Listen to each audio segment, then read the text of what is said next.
ഈ രാഹുൽ ഗാന്ധിയെ കൊണ്ട് തോറ്റു. ലോക്സഭയിലാണേലും പാർലമെൻറ്റിന് പുറത്താണേലും ഇന്ത്യക്ക് പുറത്താണേലും ചങ്കിൽ കൊള്ളുന്ന വർത്തമാനമല്ലയോ അദ്ദേഹം പറയുന്നത്. ഇ ഡിയെ പേടിയില്ല, മോഡിയെ പേടിയില്ല, ഇൻകം ടാക്സുകാരെ ഒട്ടും പേടിയില്ല, സർക്കാരിനെയോ ബി ജെ പിയോ ആരെയും പേടിയില്ല. ഇ ഡിയെ വെച്ചൊന്ന് വരട്ടാൻ ഞങ്ങളൊന്ന് ശ്രമിച്ചു നോക്കിയതാണ് ഈ നാഷണൽ ഹെറാൾഡ് കേസുമായിട്ട് ബന്ധപ്പെട്ട്. പക്ഷേ അത് ഒട്ടും ഫലിച്ചില്ല. ചോര വേറെയല്ലേ. ഈ പപ്പു ഗിപ്പു എന്നൊക്കെ പറഞ്ഞുള്ള പുലഭ്യം പറച്ചിലും ഇപ്പോൾ വേണ്ട പോലെ അല്ലെ പഴയതുപോലെ യേശുന്നില്ല. അദ്ദേഹം ഇപ്പോൾ അമേരിക്കയിലാണ് ഒരു അനൗദ്യോഗിക സന്ദർശനത്തിന് പോയിരിക്കുക. ഈ ഔദ്യോഗിക സന്ദർശനത്തിൻ്റെ ആടയാഭരണങ്ങളോ അലങ്കാരങ്ങളോ അല്ലെങ്കിൽ ചമയങ്ങളോ ഒന്നുമില്ല, അതിൻ്റെ അനുസാരികളൊന്നുമില്ല. അദ്ദേഹം അമേരിക്കയിലെ ഡാളസ്, ടെക്സസ്, വാഷിങ്ടൺ മുതലായ സ്ഥലങ്ങളിലൊക്കെ പ്രസംഗിച്ചു. ചിലയിടത്ത് സംവാദമാണ്, ചിലയിടത്ത് ചോദ്യോത്തരങ്ങൾ. ഇനി ഷിക്കാഗോയിലും പോകുന്നുണ്ട്. ഇവിടെയൊക്കെ ഇന്ത്യൻ സമൂഹത്തിൻ്റെ വലിയ സ്വീകരണമാണ് ലഭിക്കുന്നത്. വിദ്യാർത്ഥികൾ അദ്ദേഹവുമായി സംവദിക്കുന്നു, അക്കാഡമിഷ്യൻസ് അദ്ദേഹത്തോട് അദ്ദേഹത്തിൻ്റെ അഭിപ്രായങ്ങൾ ചോദിക്കുന്നു. അതിനൊക്കെ വളരെ കൃത്യമായ മറുപടി രാഹുൽ ഗാന്ധി പറയുന്നു. പ്രസംഗിക്കുന്നിടത്തൊക്കെ രാഹുൽ ഗാന്ധി മോഡിയെയും അദ്ദേഹത്തിൻ്റെ ഭരണത്തെയും RSSനെയും BJPയെയും അതിനിശ്ചിതമായി തന്നെ ആരെയും പേടിയില്ലാതെ വിമർശിക്കുന്നുണ്ട്.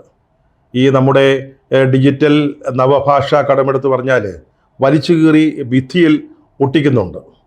ഇത് കണ്ടതോടെ അല്ലെങ്കിൽ ഇത് കേട്ടതോടെ കോപാക്രാന്തരായ BJPക്കാർ ഒരു വല്ലാത്ത കലിപ്പിലാണ്.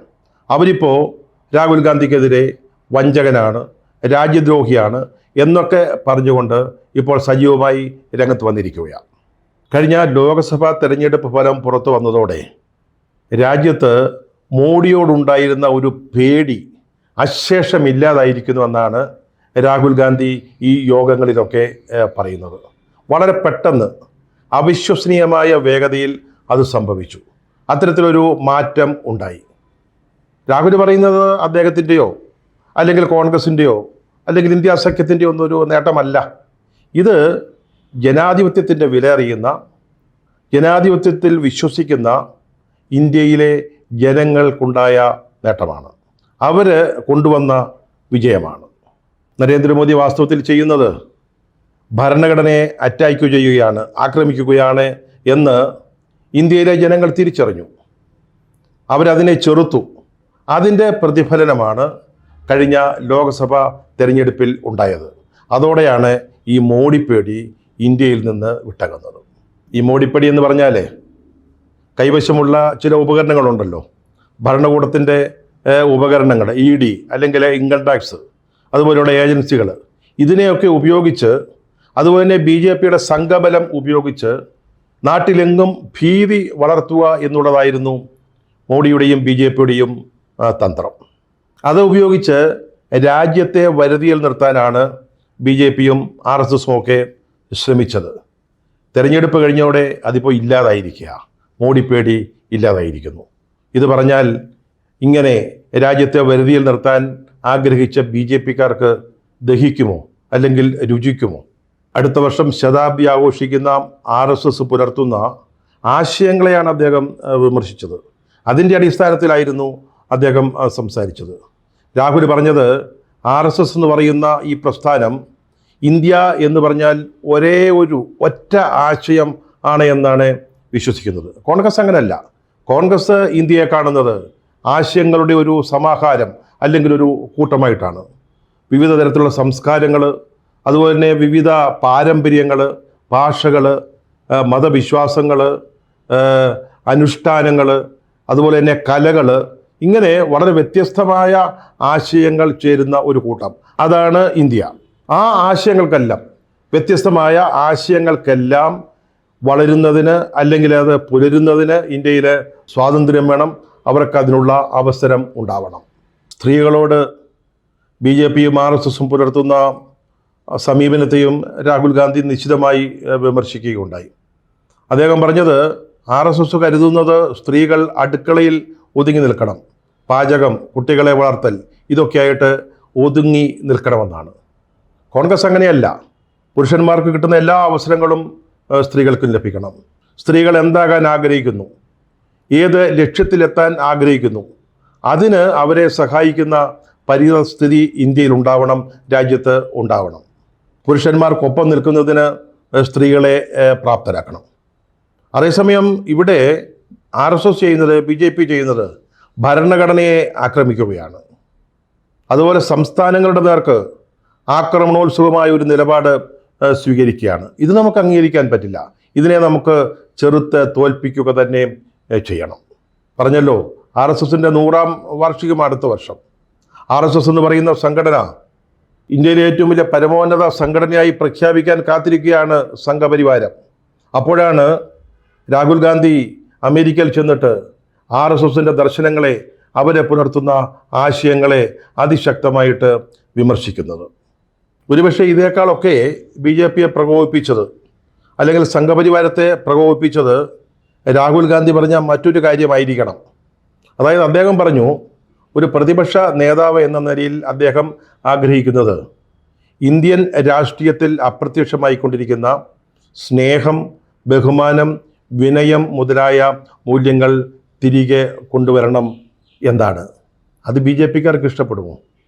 BJP ഇതിനൊക്കെ എതിരല്ലേ? നമുക്കറിയാമല്ലോ, വെറുപ്പിൻ്റെയും വിദ്വേഷത്തിൻ്റെയും മതസ്പർദ്ധയുടെയും ഒക്കെ അന്തരീക്ഷം സൃഷ്ടിക്കാൻ ശ്രമിക്കുന്ന ഒരു പാർട്ടിക്ക് എങ്ങനെ സ്നേഹത്തിൻ്റെ തിരിച്ചുവരവ് അംഗീകരിക്കാൻ സാധിക്കും? പാവപ്പെട്ട മനുഷ്യരെ തല്ലിക്കൊല്ലുന്നവർ, അതുപോലെ തന്നെ ഏതോ കുറ്റകൃത്യങ്ങളിൽ പെട്ടുപോയതിൻ്റെ പേരിൽ ന്യൂനപക്ഷ സമുദായത്തിൽപ്പെട്ട ആളുകളുടെ വീടുകൾ ബുൾഡോസർ വെച്ച് തകർക്കുന്നവർ, അവർക്കത് അംഗീകരിക്കാൻ പറ്റുമോ? വാസ്തവത്തിൽ എന്താണ് ഇപ്പോൾ മണിപ്പൂരിൽ നടക്കുന്നത്? അവിടെ ഒരു വിഭാഗത്തെ, കുക്കികൾ എന്ന് പറയുന്ന വിഭാഗത്തെ പൂർണ്ണമായിട്ട് ഉന്മൂലനം ചെയ്യാനുള്ള ശ്രമങ്ങളാണ് അവിടുത്തെ BJP സർക്കാരിൻ്റെ ഒത്താശയോടുകൂടി നടന്നുകൊണ്ടിരിക്കുന്നത്. അവിടെ ഒരു ചെറുവിരൽ അനക്കാൻ പ്രധാനമന്ത്രി മോദിയോ കേന്ദ്ര സർക്കാരോ തയ്യാറായിട്ടില്ല. അദ്ദേഹം ഇതുവരെ അവിടെ ഒന്ന് പോയിട്ട് പോലുമില്ല. അദ്ദേഹം 3ാം തവണ പ്രധാനമന്ത്രി അതിനുശേഷം എത്ര വിദേശ സന്ദർശനങ്ങൾ നടത്തി? അതിനൊക്കെ അദ്ദേഹത്തിന് സമയമുണ്ടായിരുന്നു. പക്ഷേ മണിപ്പൂരിൽ ചെന്ന് അവിടുത്തെ പ്രശ്നങ്ങൾ പരിഹരിക്കുന്നതിന് അദ്ദേഹം യാതൊരു നടപടിയും ഇതുവരെ സ്വീകരിച്ചിട്ടില്ല. അത്തരക്കാർക്ക് എങ്ങനെയാണ് സ്നേഹം തിരിച്ചു കൊണ്ടുവരുന്നതിനെപ്പറ്റി പോസിറ്റീവായിട്ട് ചിന്തിക്കാൻ സാധിക്കുക?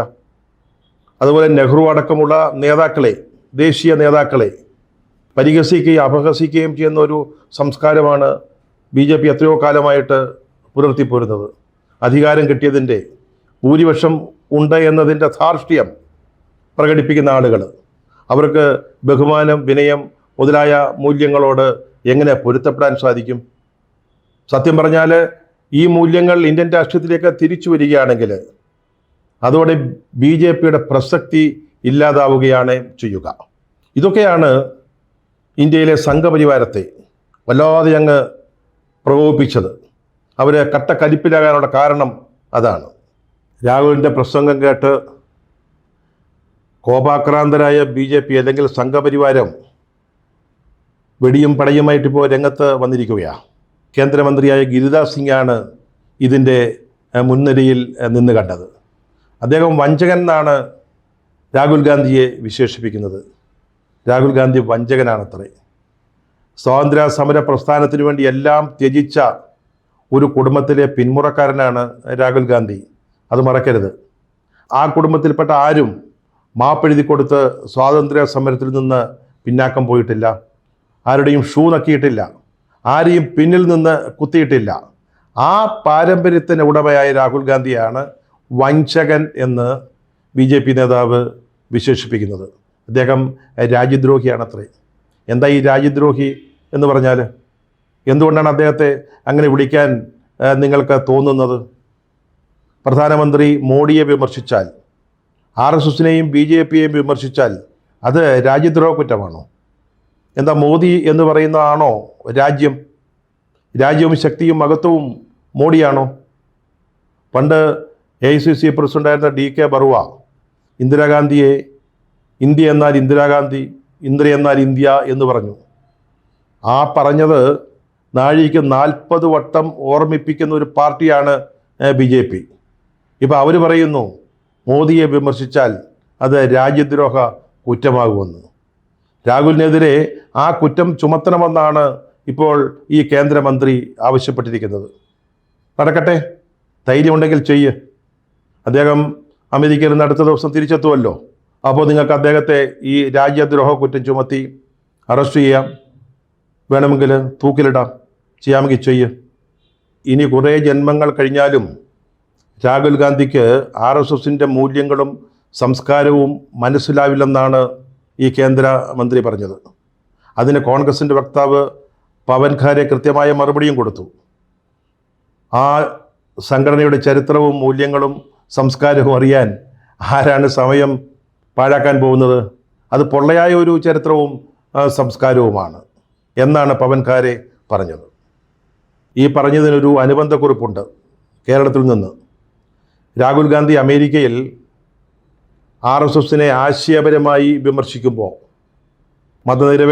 മതനിരപേക്ഷമെന്ന് ഓരോ മിനിറ്റിലും പറഞ്ഞുകൊണ്ടിരിക്കുന്ന, അല്ലെങ്കിൽ സംഘപരിവാരത്തെ RSSനെ നേരിടാൻ പ്രാപ്തിയുള്ള ഏക രാഷ്ട്രീയ പാർട്ടിയെന്ന് നിരന്തരം അവകാശപ്പെടുന്ന CPMൻ്റെ ഒരു നേതാവ് കേരളത്തിൽ RSSനെ പ്രശംസിച്ച് ആകാശത്തിലേക്ക് ഉയർത്തുകയായിരുന്നു, വാനോളം പുകഴ്ത്തുകയായിരുന്നു.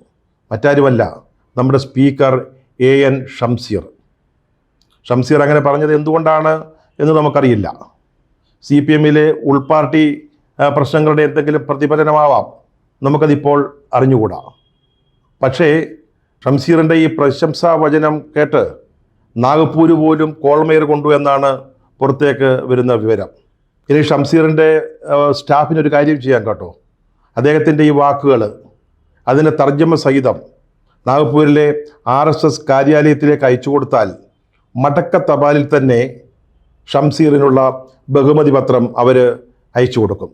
അത് നമുക്ക് സ്പീക്കറുടെ മുറിയിൽ ഫ്രെയിം ചെയ്ത് തൂക്കിയിടുകയും ചെയ്യാം.